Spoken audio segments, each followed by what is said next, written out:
రోడ్ల మీద చెత్తేస్తున్నారా? అయితే జాగ్రత్త. హైదరాబాద్ పోలీసులు నిత్యం ఒక కంటితోటి మిమ్మల్ని కనిపెడుతుంటారు. చెత్తే కదా ఎక్కడేస్తే ఏంది అనుకుంటే మీ తొక్క తీస్తారు. రోజు పొద్దున్నే లేదంటే 2-3 రోజులకోసారో మన ఇంటి ముందరికి చెత్తబండి వస్తుంది.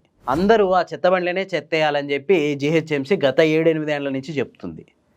అయితే చాలామంది ఈ చెత్తబండికి ఇవ్వట్లేదు చెత్త. ఎందుకంటే వాడు మంత్ ఎండింగ్లో ₹100 తీసుకుంటాడు. ఆ ₹100 తప్పించుకోవడానికి ఇంట్లో జమ అయిన చెత్తనంతా తీసుకెళ్ళి ఏ మురికి కాలువ పక్కనో లేదంటే ఏ రోడ్డు పక్కనో పారబోసి వస్తున్నారు. ఇక నుంచి అట్లా చేస్తే కుదరదు. రోడ్ల మీద చెత్తేసేటోళ్ళ మీద హైదరాబాద్ పోలీసులు క్రిమినల్ కేసులు పెట్టడానికి రెడీ అయ్యారు.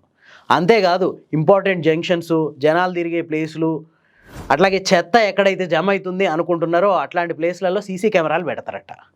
ఆ సీసీ కెమెరా ఫుటేజీలు పరిశీలించి అందులో ఎవడైతే చెత్త వేస్తుండో వాడిని తీసుకుపోయి జైల్లో నూపుతారు. ఆ తర్వాత ఓ 2 రోజులు అత్తగారింటికి తీసుకుపోయి మర్యాద చేసి తర్వాత విడిచిపెడతారు.